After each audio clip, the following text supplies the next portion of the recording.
So it's time for the second part for Batman's tips, and we are gonna go through a list. So this is a bit, it's much, but let's just go through it piece by piece, and you'll see it's not that difficult. I hope.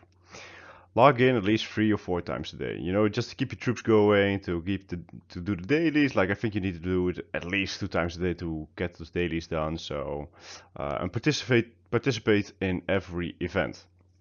So those are pretty much common sense. Like um, if you don't miss a capital, if you don't miss a trap, if you don't miss a reservoir raid, then that really helps you just collecting the basic stuff that you need to grow in general. The same for Horde. Just send out 6 marches if you have so many troops. Like if you just started playing this game, you don't have so many marches. But all the states have, so that really helps. Keep VIP active at all times. Like 10k biocaps, something that every player can do, even free to play players, and I'll show you why. Let's just go back a bit.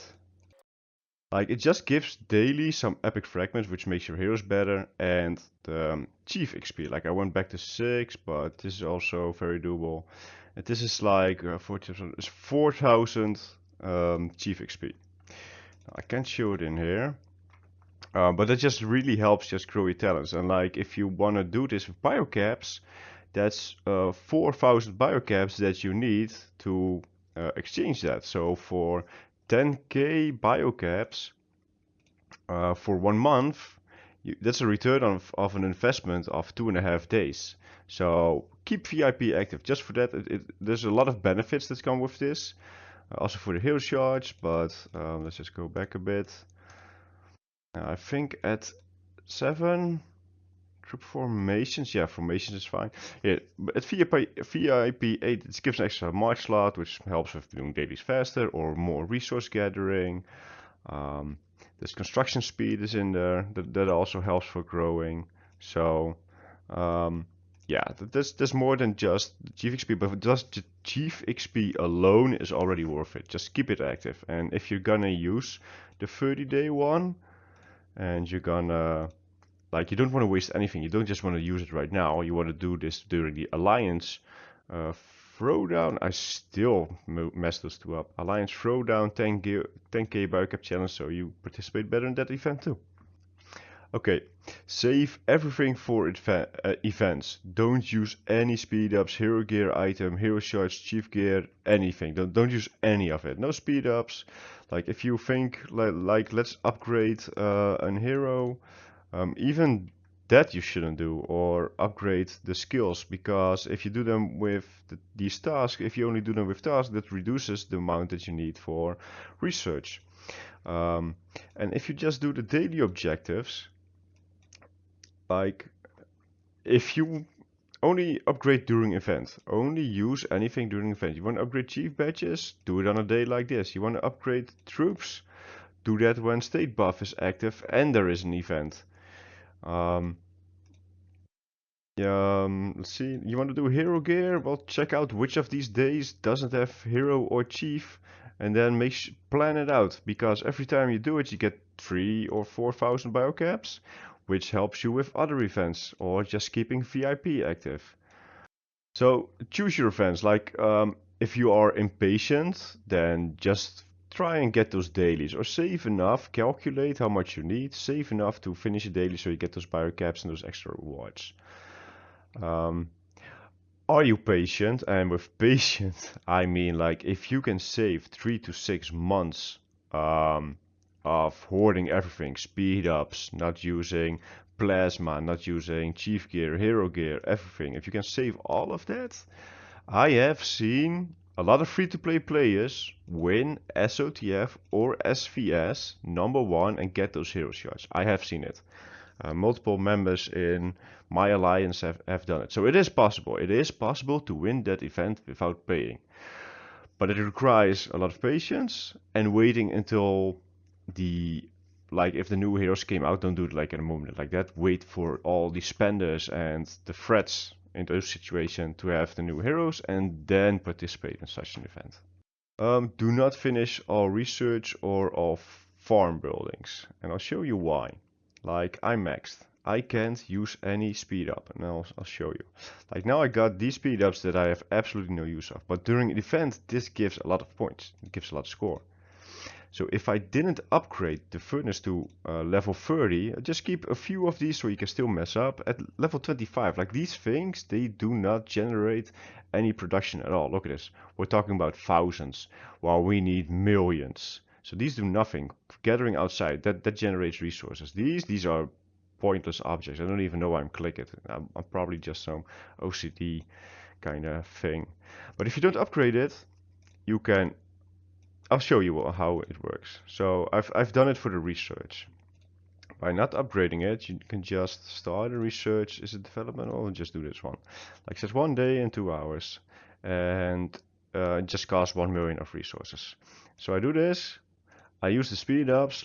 And I have to make sure I don't finish it. So I just press this. I've used them. And then I cancel it. Then I do get the score. And sure, it gives me... I lose 50% of the resources, which isn't a problem. If you do this with plasma, it is a problem because you're going to lose 50% of the plasma. And that's something you don't want because those are hard to get. Like these resources, no problem to get. Plasma, you can't burn somebody and take their plasma. So by not upgrading every research and every building, and these are pretty much, don't need to upgrade those, you can still exploit the speed ups for events. Now, use the marketplace. Now, with the marketplace, it's a good way to get free speed ups and advanced relocators. You just want to keep pressing the resource stuff. Like here, you've seen advanced relocator, then you just keep refreshing everything resource related. And here again, you see speed ups for troop, research, or building. And you can just collect daily extra speed ups. So this is also a good way to build up a good stash for your speed ups. And maybe if you need chief XP, a 5% cheaper way of getting chief XP for in terms of biocaps. But just do this daily, go as far with the free on the top right, you can see free. Then it goes to 50 biocaps and 200 biocaps. Just go what you feel comfortable with. Point number 8. Upgrade while having state buff, governor buff, settlement buff, VIP and talent active. Okay, so I'll show you how to get the fastest upgrade. So let's say you're gonna start this, and I can't do it right now. So I will show you how to reduce this as much as possible. Now normally, right now we've got training speed on. Normally I would wait for the day of construction buff, and I would plan it. Just ask the governor when he or she is planning to use the state buff. And perhaps ask if you can have the personal buff, which is the strategist. I'll show you.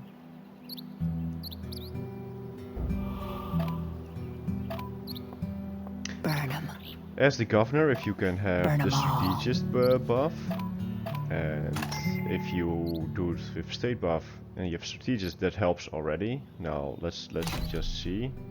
16 and 12 hours. Now activate VIP because that gives also that makes it go faster. So here we go, we're already down to 15. Then use the talent. Then you're already down to 12. So we already got like what, 33 or 25% off of it. Now let's go to settlement buffs, development, construction, and the same goes for research. What I'm doing now works for construction but also for research. And then you don't want to, like these 3 are off 15%. This is for 12 hours, which is bullshit. This is for 8 hours, which is bullshit, because you only need it for a minute or 5 minutes, because that's also how this works. So activate VIP, talent, state buff, your settlement buff. Ask for the personal buff if that's possible. Like you have to understand it has a 24-hour cooldown, so the governor can't just give it out to everyone. More people want it than she can give it, or he or she can give it to. So please try to be understanding towards them, because they can't please everyone. And right now we're down to 11 and somewhat hours. So that's the fastest way to do it. Upgrade your troops. Like the lower will fill your hospital, and eventually that will give you faster enlist. Switch for troop training speed and train. Switch to war. Yeah. So I'll show it in here. Like if you're gonna do troops, make sure in your war. Like if you're just started playing this game, that's not gonna be possible. But those that are playing this one for a while are here, which gives a lot more troop training speed. Again, with the state buff, and you can ask for the personal buff. And I'll show you right now. Like my hospital size is 40k with my this farm account of mine.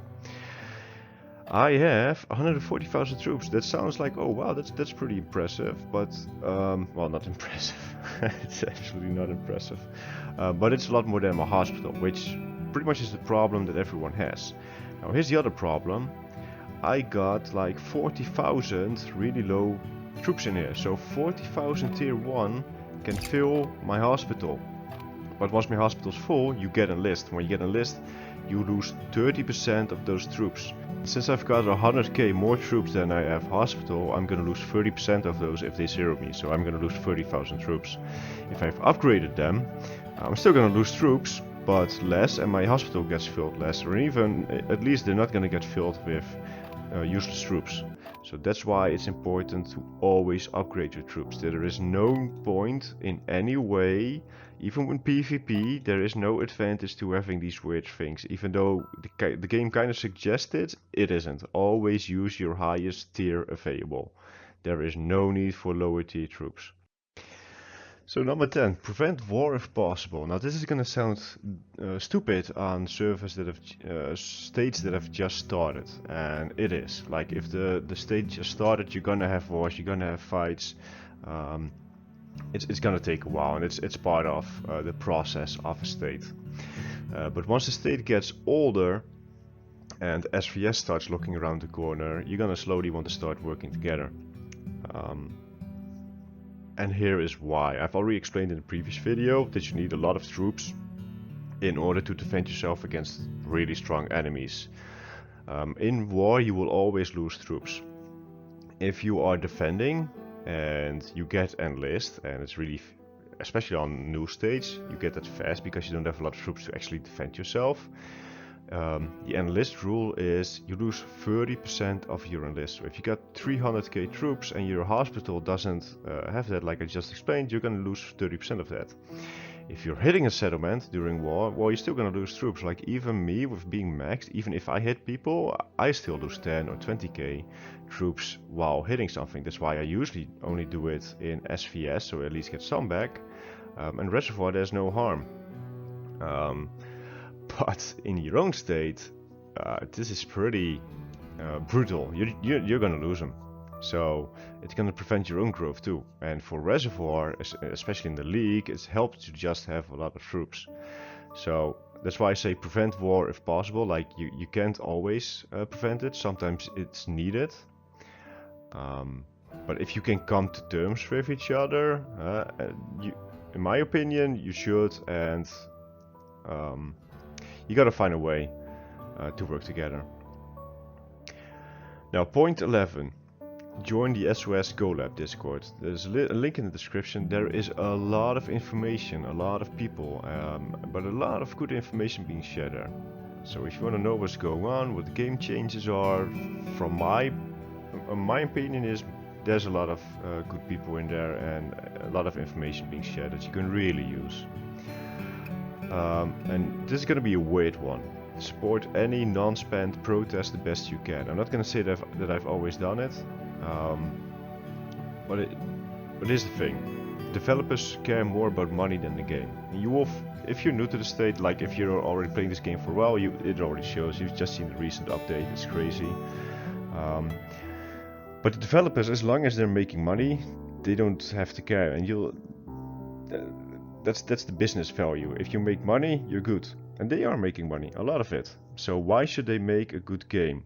Their business model is revenue, not making a good game. As long as they're making money, they're gonna do it. So in any way, if there's a protest or anything, they're doing anything, try to stand together. Even if you disagree with the non-spend actions, still follow. Do what they ask, because only by helping each other and being strong together, we can